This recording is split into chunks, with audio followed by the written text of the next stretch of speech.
teachers of lies. Can I sue my pastor for religious malpractice?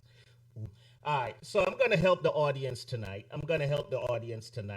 Um, I did some research, and ladies and gentlemen, if you want somewhere to go and study the word and reason, okay, to learn, you ain't got to take our word for it. Okay, just like you're here, you ain't got to believe nothing that we say. Each and every week you listen, I tell you to go do your own research. And if you find something different from what we are saying, please come back and enlighten us because we want to know. But if you find that what we are saying is the truth, don't just sit on it, do something about it, right? So we're going to go in a little bit tonight. It's about a little 10-minute clip. We're going to cut it up in pieces, and we're going to show you the root of how a couple of these things started.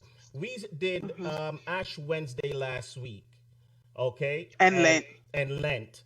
And we wanted to go back in. We said we're going to go back in. It was going to be a two-part series, and we want to go back in and show you the root of where all of this come from.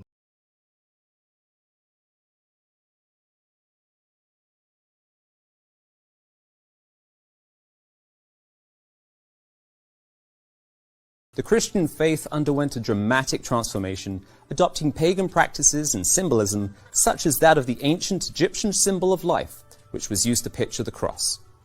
The religion had changed so much that by the time Constantine ordered his soldiers to use this symbol on their shield on the eve of the Battle of Milvian Bridge in AD 312, Christianity had become fully immersed in pagan practices and traditions.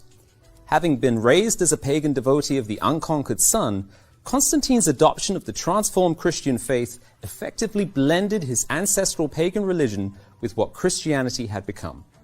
Constantine seems to have thought that the unconquered sun and the Christian God were compatible, perhaps two views of the same supreme deity. On March 7th, AD 321, Constantine declared that, "On the venerable day of the sun, let the magistrates and people residing in cities rest, and let all workshops be closed." Sunday worship, as opposed to Sabbath day observance, was later canonized by the Council of Laodicea in AD 363. It was Constantine who gave the stamp of approval for all the transformation that took place between the 1st and 4th centuries. Unlike Decius, who sought to unite the empire under paganism, Constantine managed to unite the empire under the guise of Christianity. He effectively set the stage for all the faux Christian practices you see emanating from Rome today. Dr. William Durant wrote in Volume 3 of The Story of Civilization, "Christianity did not destroy paganism, it adopted it. From Egypt came the ideas of a divine trinity, personal immortality of reward and punishment, the adoration of mother and child. Christianity was the last great creation of the ancient pagan world." If you have ever wondered why the Catholic Church and the Protestant offshoots observe religious events and practices that are not found in the Bible, then you only need to look to Constantine and the steady adoption of pagan idolatry to find the source. I'm Jonathan Riley for Tomorrow's World Viewpoint. Wow. Wow.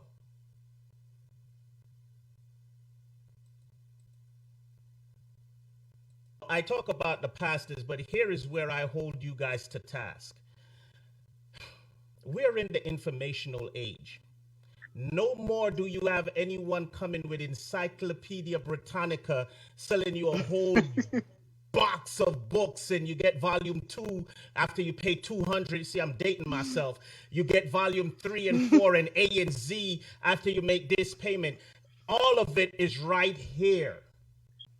Look, it's the informational age. A lot of us take this information to play Candy Crush, to play whatever, Sudoku or whatever the other would. Yeah, you kind of get where I'm going here. Spend the time in ensuring yourself that what you're being taught is indeed factual. Get your pens and papers out. Watch and learn. Easter, it's a Christian holiday celebrating the resurrection of Jesus Christ, but it's represented by a giant rabbit with a basket full of colorful eggs.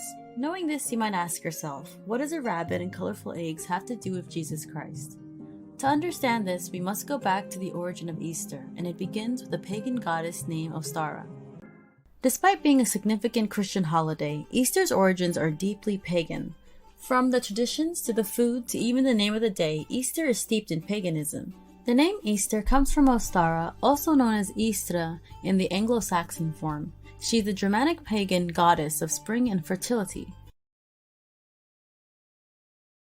The festival of Ostara, or the festival of Istre, was held each spring to celebrate the goddess Ostara and the season of spring and all the new life spring brings, from plants that had been dormant for winter to the birth of new life throughout the animal kingdom. The goddess's name, Istre, eventually became Easter, and on the day of the festival this magical rabbit would lay its colorful eggs for children. In Germany and English-speaking countries, Easter comes from the Germanic goddess Ostara, but naturally, given the close proximity of Passover with Jesus' execution and the symbolism of the festival of Ostara, it was perfect for celebrating the resurrection of Jesus at this time of the year. But Easter's origin and namesake aren't the only aspects of the holiday which are steeped in paganism. The traditions of the holiday are also uniquely pagan.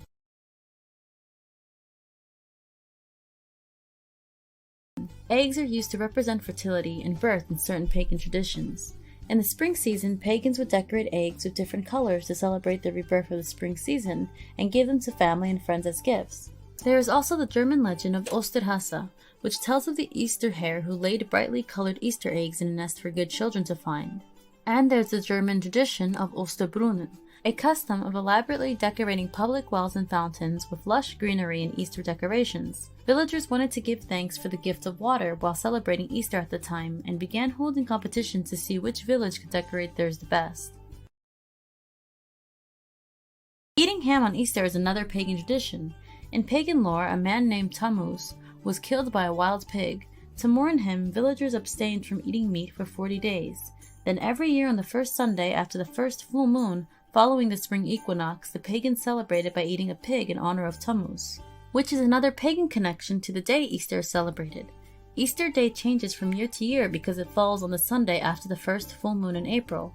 This is also known as a pink moon, and pagan holidays are all based on moon cycles.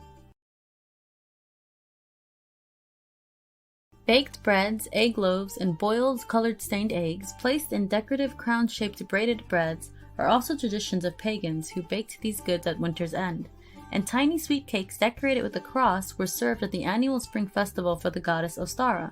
Christians adapted these cakes as hot cross buns and used it to represent the cross on which Christ died. While there are many widely celebrated holidays that originated from pagan traditions, I find Easter to be so unique in its paganism because of how blatant its origins are. I mean, the name itself is after a pagan goddess. Today, Easter has become a huge commercial holiday as well as a religious event, and despite its prominence as a Christian holiday, its pagan traditions have remained.